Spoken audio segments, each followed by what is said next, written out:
Hello everyone, I hope आप सभी लोग बहुत अच्छे होंगे और उतनी ही बेहतर तरीकों से आप सभी लोगों की पढ़ाई चल रही होगी। तो बच्चों, इस वीडियो में हम लोग जो है देखने वाले हैं आपके Prabodh model paper sample paper जो है किसका भाई, आपके इतिहास का। ठीक है, इतिहास की 4 सेट है जिसमें से हम लोग सेट नंबर 1 को आज की इस वीडियो में देखने वाले। तो वीडियो को बहुत ध्यान से देखना, अंत तक देखना और चीज़ों को समझने की कोशिश करना, क्योंकि इनमें से लगभग आपका, मैं तो बोलता हूँ 70 to 80% क्वेश्चन चारों सेट अगर कर लेते देन आपका वहां तक के पूछे ही जा सकते। ठीक है, जितना कि मैं प्रीवियस ईयर के पेपर्स को देखा हूँ, पिछले साल के मॉडल पेपर और पिछले साल के क्वेश्चन पेपर को एनालिसिस करने के बाद ही क्वेश्चन बना रहा वीडियोस बना रहा हूँ ताकि आपको हेल्प हो सके। अगर आप परीक्षा बोर्ड से पढ़ रहे हैं देन ये पूरी तरीके से ब्लूप्रिंट फॉलो कीजिए कि कौन कौन से चैप्टर से कितने मार्क्स आएगा। अगर ये सब चीज़ करोगे तो ये 100% हो जाती है आपकी सिलेबस फिर।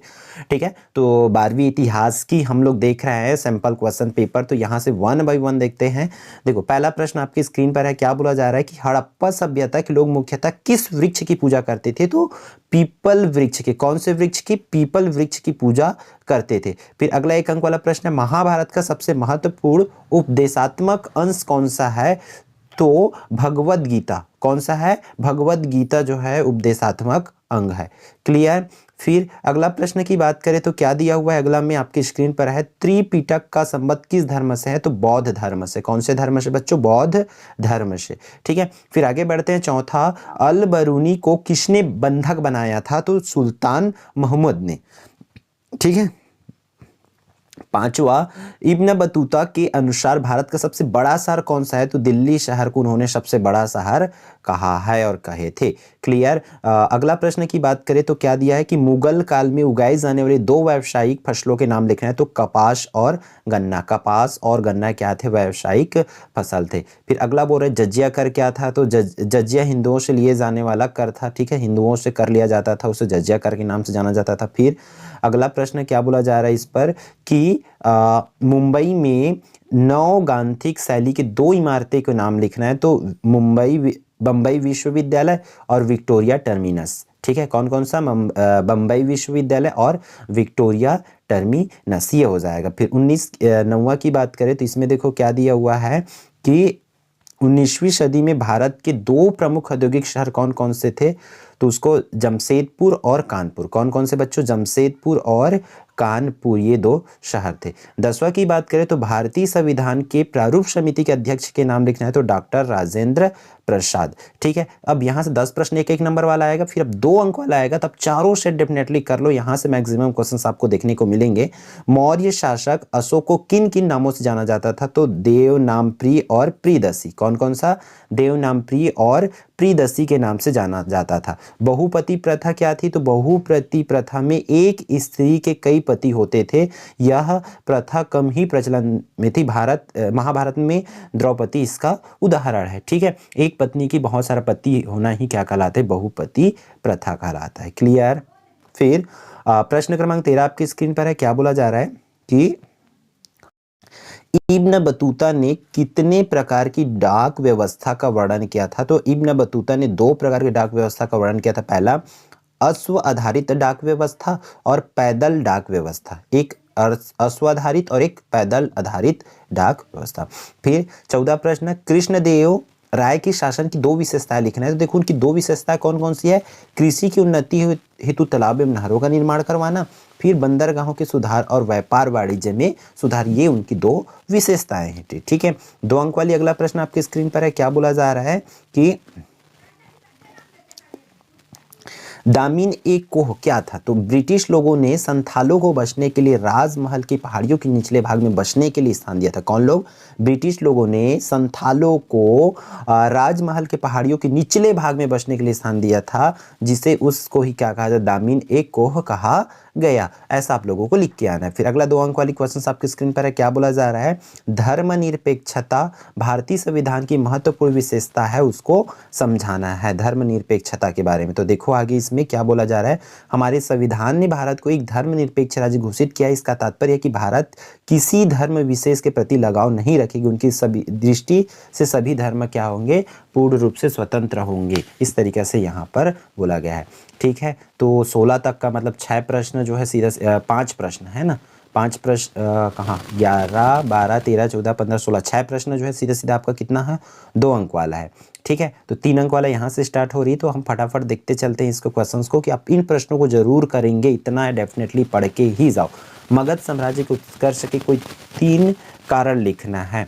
तो विशिष्ट भौगोलिक स्थिति, सुरक्षित एवं अभेद राजधानियाँ, फिर योग्य शासक, ये हेडिंग डालोगे और इसको आगे कर लेंगे। ठीक है, फिर कौन सा भाई, खनिज भंडार, आर्थिक संपन्नता, शक्तिशाली सेना, ये हेडिंग डालेंगे और इसको समझा देंगे आपको। फिर अगला प्रश्न आपकी स्क्रीन पर है 18वां, क्या बोला जा रहा है 3 अंक के लिए, महाभारत ने पितृवंशिकता के आदर्श को किस प्रकार सुदृढ़ किया है, उस चीज़ों को आपको बताना है। तो महाभारत वास्तव में बदलते रिश्तों की कहानी है। इसमें 2 दल कौरव और पांडवों के बीच भूमि एवं सत्ता के लिए संघर्ष का वर्णन मिलता है। इस तरीके से पूरे चीज़ों को, थ्योरी को आपको 3 अंक के लिए जो है बच्चों समझाना होगा।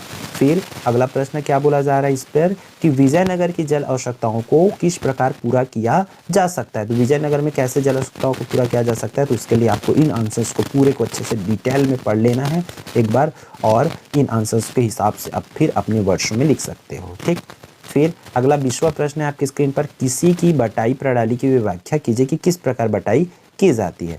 तो देखो हेडिंग वाली है, तो हेडिंग को देख लो, खलिहान में अनाज के बाद राजस्व का बंटवारा, खेत बटाई किया जा सकता है, लाग बटाई किया जा सकता है, इस तरीके से लिखेंगे। फिर 21वां नंबर में क्या बोला जा रहा है बच्चों की स्वतंत्रता के समय भारत को किन किन समस्याओं का सामना करना पड़ा था, तो उन समस्याओं को लिखना है। तो भाई पूरा थ्योरी तो करना पड़ेगा, जब तक थ्योरी नहीं पढ़ोगे तब तक पूरी चीज़ें आपको समझ नहीं पाएगी। ये दूसरा दिया हुआ है, तो इन चीज़ों को इन्हीं थ्योरीज के माध्यम से आप क्या होगा समझ पाओगे।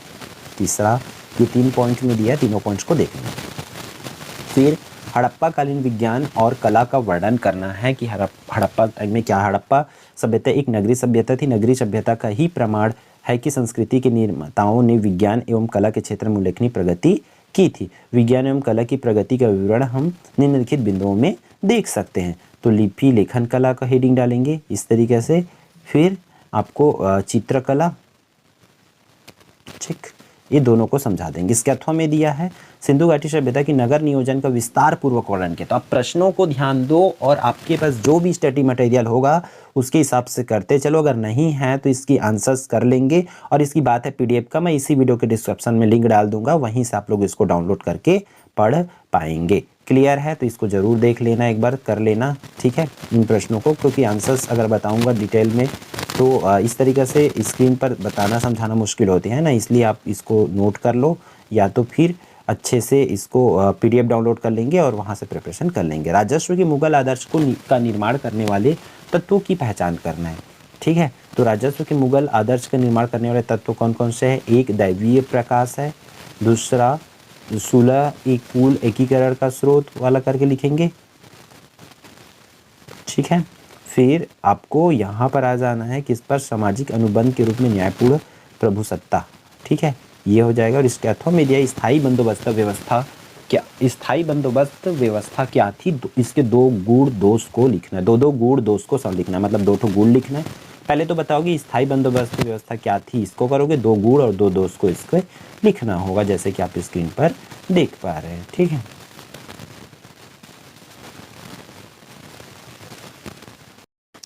अगला प्रश्न देख लेते हैं, क्या राजस्व की मुगल आदर्श का निर्माण करने वाले तत्वों की पहचान। तो एक दैवी प्रकाश तत्व, इसको तो हम लोग देखे थे, है ना। फिर आगे बढ़ते हैं, किसमें, स्थायी बंदोबस्त भी देख लिए। सन 1800 विद्रोह की प्रमुख घटनाओं का वर्णन करना, इस प्रश्न में हम लोग आए थे, ठीक है। बैरकपुर छावनी की प्रमुख घटना थी 1857 की घटना में, इसको लिख सकते हैं। मेरठ का विद्रोह को बता सकते हैं। फिर आपको किसको बताने, विद्रोहियों का दिल्ली का पर अधिकार, कानपुर पर लखनऊ की घटना, इस तरीके से घटनाओं को आप उसमें बता सकते हैं, लिख सकते हैं, ठीक है। एक बार पढ़ लीजिए। फिर इस प्रश्न के अर्थों में दिया 1857 के विद्रोह की असफलता, वहां पर 1857 विद्रोह के बारे में बताना था और यहाँ पर उसकी असफलता की पृष्ठभूमि में कार्यरत कारणों का वर्णन करना है कि असफलता क्यों हुई।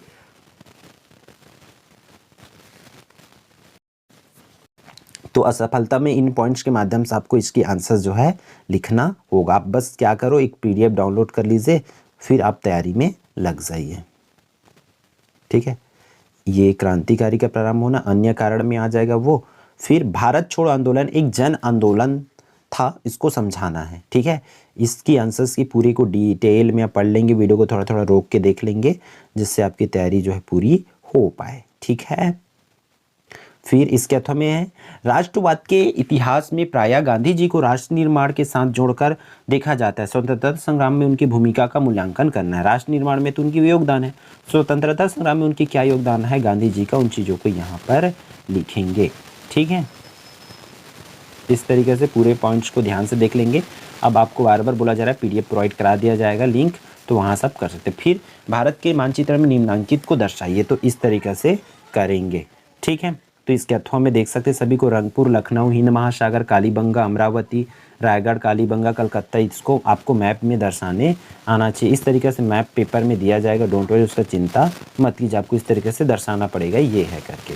फिर दृष्टिबाधित छात्रों के लिए है, तो आप तो नहीं करोगे इसको, है ना, क्योंकि आपको करना नहीं पड़ेगा।